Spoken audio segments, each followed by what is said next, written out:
जय हो द्वारकाधीश। अभी इस वक्त कोई आपके बारे में क्या सोच रहा है, ये रहेगा आज का टॉपिक। टैरो में से लेंगे 7 कार्ड्स और आज एंजल्स आंसर लेने वाले हैं हम। उसमें से लेंगे 9 मैसेजेस, साथ ही साथ एक लव मैसेज भी लेंगे 100 मैसेजेस में से। तो शुरुआत करते हैं हम कार्ड शफल करके।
पहला जो कार्ड है वो है द फूल का। जिंदगी में एक नई शुरुआत करना चाहते हैं और उस शुरुआत को लेके शायद काफी ज्यादा एक्साइटेड फील कर रहे हैं, जैसे यहाँ से आगे कोई रास्ता नहीं है। लेकिन अगर इसको यकीन है कि इसके पास एक ब्रूम स्टिक है, यानी कि उड़ने वाला झाड़ू, तो उसको पता है कि उसको डरने की जरूरत नहीं है। ये नीचे नहीं गिरेगी, ये अपने झाड़ू से आराम से अपना सफर कंटिन्यू करेगी। और इसी सफर को सोच के ये काफी ज्यादा एक्साइटेड है कि जो अब तक किसी ने भी सोचा नहीं होगा या किया नहीं होगा, वैसे मैं करने जा रही हूँ। यानी कि हवा में उड़ना ये सिर्फ ब्रूम स्टिक पे ही पॉसिबल है, ऐसा इसको लग रहा है और इसको लेके ये एक्साइटेड है। तो ऐसे ही जैसे ये एक मैजिकल बातें हैं, सोच में तो हम कुछ भी कर सकते हैं, वैसे ही ये पर्सन काफी ज्यादा खुद को रिलैक्स फील कर रहे हैं और उन्हें लग रहा है कि कब होगी आखिर मेरी ये जिंदगी की एक नई शुरुआत, लेकिन जब भी होगी वो एक बेहतरीन शुरुआत होगी। इसको लेके ये सोच रहे हैं। फिर है knight of wands, fire sign Aries, Leo या फिर सैजिटेरियस। जैसे यहाँ पे एक बड़ा सा ड्रैगन है और जो एक बड़ी सी पहाड़ी के ऊपर बैठा हुआ है, लेकिन ये पर्सन बिल्कुल भी नहीं डर रहा है। ये अपने ब्रूमस्टिक से आगे सफर कंटिन्यू कर रहा है। ये छोटी बिल्ली है, वो डर रही है, ये इसको सपोर्ट देने के लिए इसके साथ है। लेकिन जैसे इसके शॉल का रेड कलर रिप्रेजेंट करता है कि जब प्यार किया है तो खतरों का सामना करने के लिए जो हिम्मत इंसान को चाहिए होती है, वो कहीं ना कहीं इंसान फील करता है अगर बात सच्चे प्यार की है तो वैसे ही इसको लग रहा है कि मुझे ड्रैगन से डरने की जरूरत नहीं है। मेरे पास मैजिक स्टिक है और साथ ही साथ एक ब्रूम स्टिक भी है, यानी कि उड़ने वाला झाड़ू भी है, तो मैं भी ड्रैगन की तरह उड़ सकता हूँ। और साथ ही साथ ड्रैगन के पास नहीं है, लेकिन मेरे पास मैजिक वैंड है जिससे मैं जादू करके अपने हालात बेटर कर सकता हूँ। तो वैसे ही खतरों का सामना करने के लिए ये पर्सन तैयार है और काफी ज्यादा एक्साइटेड है अपने प्यार को सोचते हुए। फिर है द सन। जैसे सन का कार्ड टैरो का सबसे अच्छा कार्ड माना जाता है। ये सब खुशी से आपस में झूम रही है। जैसे यहाँ पे एक प्रेग्नेंट लेडी है और मे बी उसके बच्चे को लेके ये सब सोच रहे हैं। तो वैसे ही जैसे खुशी का माहौल होता है, उसको लेके हर कोई खुशी होता है, यानी कि ये इमेजिनेशन ही, जैसे इसको लग रहा है कि इसका बच्चा अब दुनिया में आने वाला है और ये बाकी के लोग भी खुश है कि हाँ कोई नया मेहमान हमारे घर में आने वाला है। वैसे ही ये पर्सन भी एक्साइटेड है न्यू कुछ जिंदगी में फेस स्टार्ट करने को। जरूरी नहीं है कि यहाँ प्रेगनेंसी का ख्याल है उनके दिलो दिमाग में आ रहा है, लेकिन जैसे ये खुशी का माहौल है वैसे ही ये खुशी सेलिब्रेट कर रहे हैं। अभी तक वो खुशी मिली नहीं है, जैसे इसके हाथ में अभी तक वो बच्चा नहीं है, लेकिन उस बच्चे को सोच के जैसे ये खुश हो रहे हैं, वैसे ही आपके पर्सन जिंदगी में एक न्यू बिगिनिंग को लेके खुश हो रहे हैं। उन्हें लग रहा है कि सब कुछ मेरे सामने क्लियर है, क्या करना है, कैसे होगा, मैं आई एम रेडी। फिर है 7 of swords, air sign Gemini, Libra या फिर एक्वेरियस। शायद आप दोनों की बातचीत नहीं हो रही क्योंकि यहाँ पे जो सॉर्ड है वो क्रॉस बता रही है और बाकी की जो सॉर्ड्स है वो इस पर्सन ने हाथ में जमा करके रखी है, लेकिन उनके भी सिरे नीचे की तरफ है। तो ये सोच तो रहे हैं कि अगर आप दोनों के बीच में बातचीत नहीं हो रही तो आउट ऑफ द ब्लू या आपसे कम्युनिकेशन का कोई ऑप्शन आपको सेंड करे, यानी कि टेक्स्ट करे या फिर जस्ट मिस कॉल दे। कौन सा ऑप्शन सही रहेगा जिसका इनको तुरंत रिस्पांस मिलेगा, इसको लेके ये सोच रहे हैं। यानी कहीं ना कहीं इनको लग रहा है कि अगर बातचीत बंद है आप दोनों के बीच में तो वो दोबारा शुरू करने के लिए इनको ही एफर्ट डालने पड़ेंगे। फिर है 2 of wands, fire sign Aries, Leo या फिर सैजिटेरियस। यहाँ पे आप कह सकते हैं डिसीजन मेकिंग चल रहा है, दोनों तरफ आग है। तो वैसे ही आपके पर्सन को लग रहा है कि आग दोनों तरफ बराबर लगी हुई है, अब बस किसी न किसी को तो एक्शन लेने की जरूरत है। तो व्हाई नॉट मी।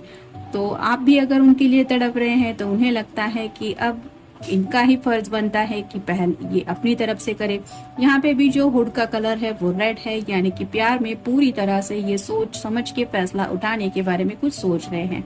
फिर है जस्टिस, ये लिब्रा का कार्ड है, आपका या उनका साइन हो सकता है। जैसे यहाँ पे तराजू में दोनों बिल्लियां बैठी हुई है और आपस में लड़ रही है, वैसे ही हो सकता है कुछ लोगों की आपस में थोड़ी बहस चल रही है कि I am the right one, मैं ही सही हूँ, मैं ही सही हूँ। और दोनों भी अपनी अपनी जगह शायद सही है भी, लेकिन हालात ऐसे हैं कि किसी न किसी को तो समझ के लेना पड़ेगा। तो ये समझदारी कौन दिखाएगा ताकि इस रिश्ते में बैलेंस आ जाए, इसके बारे में ये सोच रहे हैं।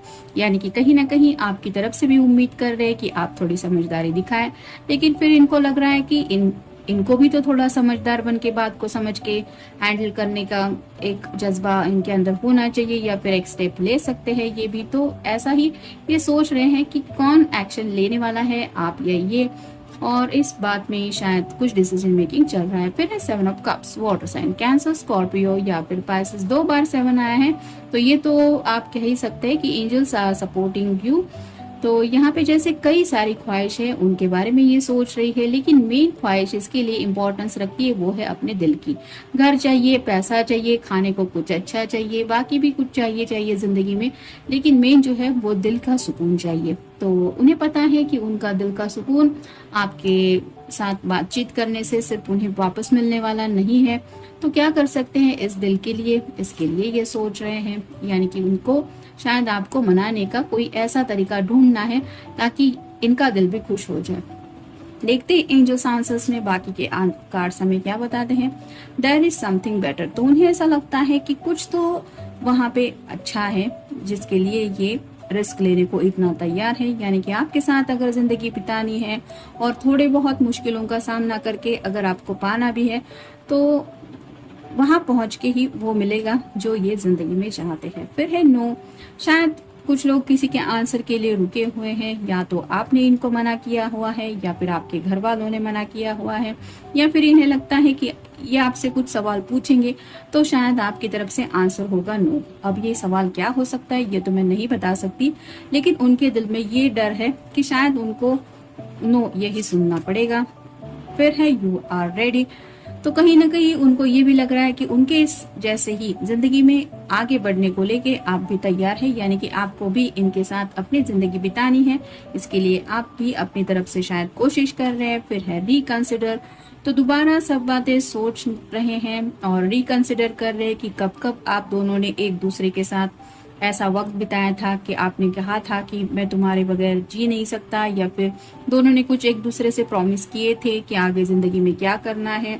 और ऐसा कौन सा पल था कि जब आपने किसी के लिए सपोर्ट महसूस किया था कि हाँ मेरे मुश्किल वक्त में ये पर्सन मेरे साथ है। तो ऐसी कई सारी बातें हैं जिनको याद करके ये खुद को प्रिपेयर कर रहे हैं ताकि ये कुछ आपसे जो बात करे उसमें पॉइंट बने और आपको ये न लगे कि सिर्फ ये आपको मनाने की कोशिश कर रहे हैं। आपको फैक्ट के साथ ये प्रूव करना चाहते कि तुम खुद रिकंसिडर करो, तुम भी सोचो उस वक्त क्या हुआ था, क्या तुम खुश नहीं थे या तुम खुश नहीं थी। तो ऐसी सब बातें ये आपको भी शायद रिमाइंडर करने के बारे में सोच रहे हैं। फिर है आस्क योर एंजल्स, कहीं ना कहीं उनको ऐसा लग रहा है कि एंजल्स, जैसा कि मैंने कहा 2 बार 7 आया है, तो एंजल्स आर वॉचिंग यू और ये शायद प्रेयर कर रहे हैं कि प्लीज आप दोनों कोई रास्ता हमें मिलवाने का कोई रास्ता दिखाओ।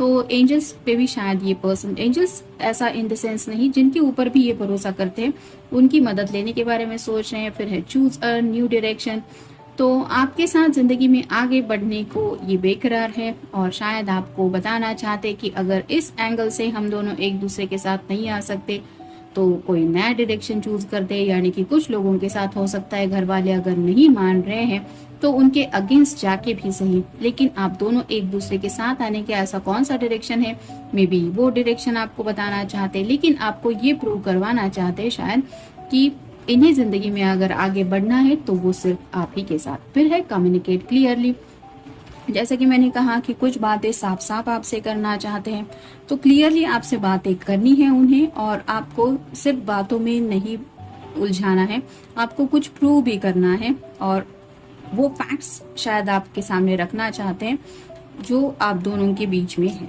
फिर है इन द नियर फ्यूचर, तो फ्यूचर को लेके इन्होंने कुछ सोचा है और इन द नियर फ्यूचर ये क्या करना चाहते हैं या क्या करने वाले हैं, मे बी ये बातें वो आपको बताना चाहते हैं। फिर है हेल्पफुल पीपल, तो उन्हें पता है कि उनके कांटेक्ट में ऐसे कई सारे लोग हैं जो इनकी मदद करने को सामने आएंगे। उनके पेरेंट्स हो सकते हैं, बेस्ट फ्रेंड हो सकते हैं, कलीग्स हो सकते हैं, भाई बहन हो सकते हैं, या फिर ऐसे कुछ वेल विशर भी हो सकते हैं जिनसे अगर ये बातचीत करे और उनकी मदद मांगे तो शायद आप दोनों के कुछ प्रॉब्लम सॉल्व करने के लिए कुछ लोग आगे आके ये सब मुश्किलों से आप दोनों को इजीली निकाल भी सकते हैं। यानी कि किसी ने अगर फैमिली को मनाने की कोशिश की है और वहां पे सक्सेस नहीं हासिल हुआ है तो शायद इन लोगों को बातचीत करने के लिए भेज सकते हैं, या फिर कोई अगर कोर्ट मैरिज की सोच रहा है तो ये पीपल आपको हेल्प कर सकते हैं, ऐसा इनको लग रहा है। अब ये एग्जैक्टली क्या सोच रहे हैं यही तो जानने के लिए हमने ये कार्ड्स निकाले हैं। तो शायद किसी की मदद लेने के बारे में इनके दिलो दिमाग में कुछ चल रहा है। अब देखते हैं उनकी तरफ से लव मैसेज क्या है। I feel heart when I am not with you, तो बिल्कुल ही खोए हुए महसूस करते हैं ये, यानी कि उनको ऐसा लगता है कि जैसे वो सेंस में ही नहीं रहते, खोए खोए से रहते हैं, जिसकी वजह से उन्हें इर्द गिर्द क्या हो रहा है इन बातों का पता ही नहीं चलता। और ये क्यों होता है, क्योंकि आपको वो काफी ज्यादा मिस करते, उन्हें ऐसा लगता है बहुत कुछ मिसिंग है मेरी लाइफ में, और वो क्या है ऐसा अगर कोई उनको पूछे तो जवाब उनका यही रहता है, मैं अपने पर्सन को याद कर रहा हूँ या फिर उसके बारे में सोच रहा हूँ जिसकी वजह से मैं इतना खोया हूँ। तो राइट नाउ भी आप समझ सकते हैं कि आपको लेके कितना सीरियसली ये फ्यूचर को लेके कुछ सोच रहे हैं। तो जनरल रीडिंग है आपके साथ, जितना रेजोनेट हो उतना ले लीजिए। मिलते हैं नेक्स्ट रीडिंग में। Good night.